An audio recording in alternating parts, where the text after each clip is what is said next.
आज आप फोन खरीदने जाते हो तो 800 से $1200 तक खर्च करोगे और 5 लाख पाकिस्तानी रुपीस। लेकिन आप फोन के 90% फीचर्स इस्तेमाल भी नहीं करोगे। आप व्हाट्सएप यूज करोगे, scroll Instagram and watch my videos, YouTube देखोगे, वॉच में ऑक्टोपस, कुछ कॉल्स करोगे, कुछ पिक्चर्स ले लोगे। फिर भी आप ऐसी डिवाइस लेके घूम रहे हो जिसमें इतनी ज्यादा कंप्यूटिंग पावर है जो उस कंप्यूटर में भी नहीं थी जिसके साथ हम चांद पे गए थे। So it got me thinking, क्या हमें इतने महंगे फोन्स की जरूरत है या किसी ने with very heavy marketing budgets हमें कन्विंस कर लिया दैट वी शुड। मैंने हमेशा से आईफोन इस्तेमाल किया, हमेशा टॉप ऑफ द लाइन लिया, pro maxes and the pluses. पर जितना मैं टेक्नोलॉजी के बारे में सीख रही हूँ, specially with the automotive industry, जिधर चीपर चाइनीज ऑल्टरनेटिव्स ने तबाही मचा दी है। They taking over the entire industry all over the world. गाड़ियां बहुत टेस्ट कर ली and they really good cars. तो what about phones? So I did a small experiment. मैंने अपना फोन स्विच किया to a much cheaper Chinese phone, the Redmi Note 15.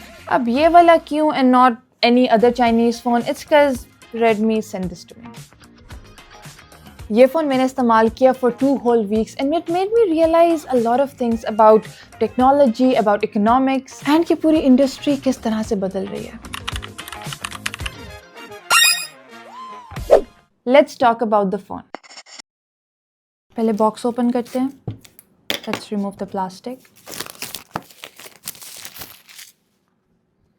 इस box पे सारी इन्फॉर्मेशन दी हुई है, the specs and everything, but will get to that later. Okay, so ये भी उसी तरह एप्पल प्रोडक्ट्स के बॉक्सेस की तरह खुलता है।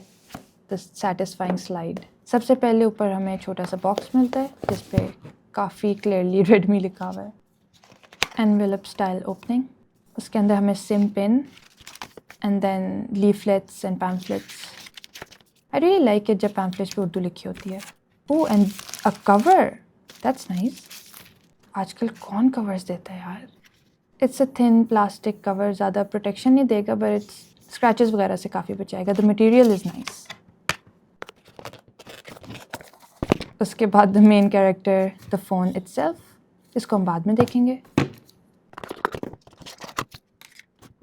एंड सबसे नीचे हमारे पास है the charging brick and the cable.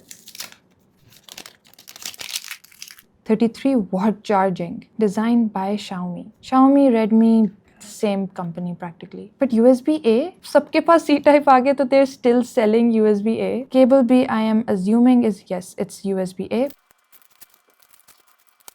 काफ़ी unfortunate है वैसे ये। USB-A to C, medium sized cable. And that's it. We're done. अब हम फ़ोन को देखते हैं। पहली चीज़ जो आप नोटिस करते हो is the build.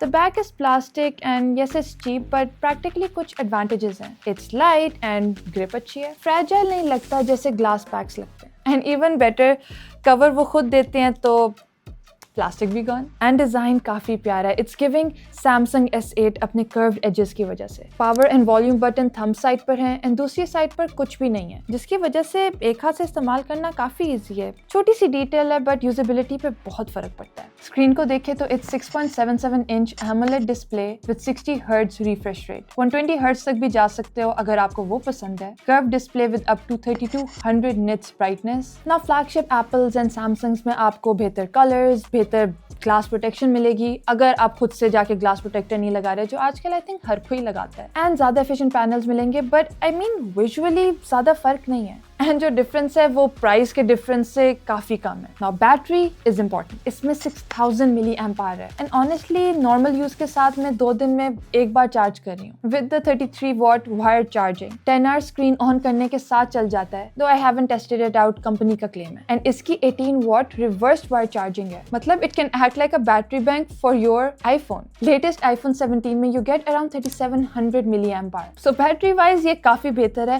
But this phone still uses lithium polymer batteries. काफी चाइनीज फोन सिलिकॉन कार्बन में शिफ्ट हो चुके हैं जिससे कोई 40% ज्यादा एनर्जी डेंसिटी मिलती है। And it's interesting to notice कि एप्पल एंड सैमसंग अभी भी लिथियम आयन बैटरीज इस्तेमाल कर रहे हैं but I was kind of expecting कि इसमें सिलिकॉन कार्बन होगा। ये फोन ज्यादा एफिशिएंट इसलिए भी है क्योंकि इसकी चिप एंड परफॉर्मेंस बाकी फ्लैगशिप से काफी कम है, तो बैटरी पे स्ट्रेन कम होता है, इट लास्ट्स लॉन्गर। एंड असल फर्क परफॉर्मेंस पे ही आता है। रेडमी में स्नैपड्रैगन 6 Gen 3 है। यही चिप आपको सैमसंग A36 S26 में मिलेगी, well Samsung S26 में you'd get a Snapdragon 8 Elite Gen 5 and यही मेन फर्क है। I mean expecting कि ये फोन उतना ही पावरफुल होगा जितने मेन फ्लैगशिप्स हैं, that's just stupid। एंड मैं 2 वीक से इस्तेमाल कर रही हूँ with normal daily use, it works fine। I mean कोई लैग नहीं है, अभी तक स्टक नहीं हुआ, बट रॉ परफॉर्मेंस वाइज ये काफी वीक है। अब इसमें कोई हैवी गेमिंग नहीं कर सकते, ज्यादा AI प्रोसेसिंग नहीं, any advance photography just won't work. But बहुत लोग ऐसे हैं जो इतना हैवी यूज नहीं करते, तो this phone might be for them. And I want to talk about the cameras because for this part I am really annoyed. I know cameras okayish होंगे, नॉट अमेजिंग, लेकिन यू सी ये 4 circles, इसमें एक 108 megapixel camera है। The camera is decent but 108 megapixels why? iPhone 17 में 48 megapixels हैं। Megapixel का number doesn't matter अगर आपके पास प्रोसेसिंग नहीं है to back it up. And ये चारों कैमरास aren't even real। ये फ्लैश है, ये एक डमी कैमरा है, ये मेन 108 मेगापिक्सल कैमरा है, एंड ये वाला सिर्फ एक सेंसर है पोर्ट्रेट डेप्थ के लिए। सो इसका मतलब कि इसकी बैक काफी मिनिमल हो सकती थी, and they just made these 4 circles which is so annoying. I mean ये ज्यादा अच्छा लगता अगर ये चारों सर्कल्स ना होते। एंड एक और limitation, this is only 4G। Pakistan में फाइनली 5G आ रहा है, बट वो इस पर काम नहीं करेगा। मैं परफॉर्मेंस एंड कैमरा इग्नोर कर सकती हूँ, but this one aspect is really making me question switching। And इस फोन में बहुत ब्लोटवेयर है, I mean a lot of unnecessary apps। जब मैं इस फोन को सेटअप करने की कोशिश कर रही थी तो मुझे एड्स आ रहे थे, लाइक किसी स्पेसिफिक ऐप में नहीं, सेटिंग्स में एड्स आ रहे थे। बट ये एक तरीका है जिससे cheaper phones like these subsidize costs। But on the positive side, ये IP64 splash and dust resistant है, with stereo speakers and hybrid SIM slots। And fingerprint sensor is good, but not as fast as flagships। 2 हफ्ते इस phone को use करने के बाद it's really smooth। मुझे इसके curved edges बहुत अच्छे लग रहे हैं, it's different, it's unique, especially इसका price tag। इसका 8GB RAM 128GB storage variant 70,000 का है, and 256GB is at 75,000। Considering iPhone 17 4 lakh से भी ज्यादा का है, मैं नहीं जस्टिफाई कर सकती buying an iPhone over this. इस प्राइस में ये फोन बहुत बेहतर है, and I think I might switch. But let's zoom out. Companies ऐसा फोन कैसे बेचती हैं? Big AMOLED display, huge battery, decent performance, लेकिन at a fraction of the price ये फोन इतना सस्ता कैसे है?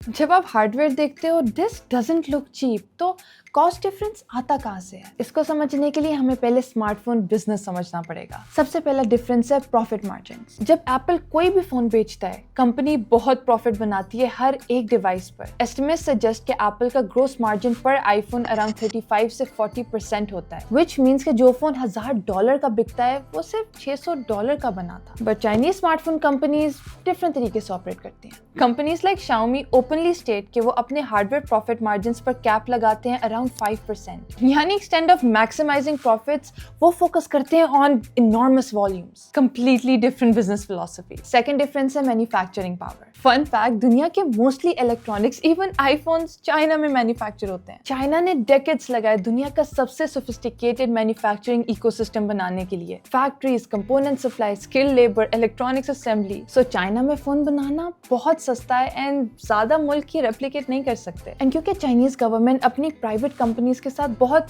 डीपली इंटीग्रेटेड है, तो आपस में चाइनीज कंपनीज भी कनेक्टेड है। The supply chain in China is actually a chain. उनका हर एक कंपोनेंट उनको अपने मुल्क में मिल जाता है, तो it's really convenient and it saves a lot of costs. Her device पे अगर सिर्फ $5 भी मिल जाए तो it means millions of dollars at scale. Any bloatware with so many pre installed apps is really annoying, and आप easily इसको delete कर सकते हो, बट ये भी पैसे बनाने का एक तरीका है। इन डिफरेंट सिस्टम एप्स के through advertisements, third party services के साथ पार्टनरशिप्स, themes, app stores, ये सब software monetiser which keeps generating revenue even after you buy the phone। तो इस फोन को आप एक प्रोडक्ट की जगह एक प्लेटफॉर्म भी कह सकते हो। एंड आप खुद ही सोचो, आप या आपका कोई दोस्त एप्पल क्यों नहीं छोड़ सकता? क्योंकि Apple spends billions in marketing, but Redmi और Xiaomi और मी और Huawei और Honor और Oppo ये ग्लोबल मार्केटिंग पे पैसा नहीं लगाते। ब्रांड परसेप्शन पे जितने कम पैसे लगाएंगे, उतने ज्यादा पैसे for hardware value. The big idea is के flagship phones, flagship cars, flagship anything focus करता है on the top tier of customers, जिनके लिए उनको best marketing, best technology, best customer service देनी होती है, बट उसकी वजह से कॉस्ट भी बहुत हाई होते हैं। बट चाइनीज या सिमिलर रेंज के फोन्स उन चीजों पे फोकस करते हैं that people actually care about, and the result एक ऐसा फोन जो 80 to 90% की परफॉर्मेंस दे देता है for a fraction of the cost. मेरा ये experiment तो काफी successful था, आप भी try करके देखो. Until next time, stay safe and keep questioning why things are the way they are. And don't forget to subscribe to Minoctopus.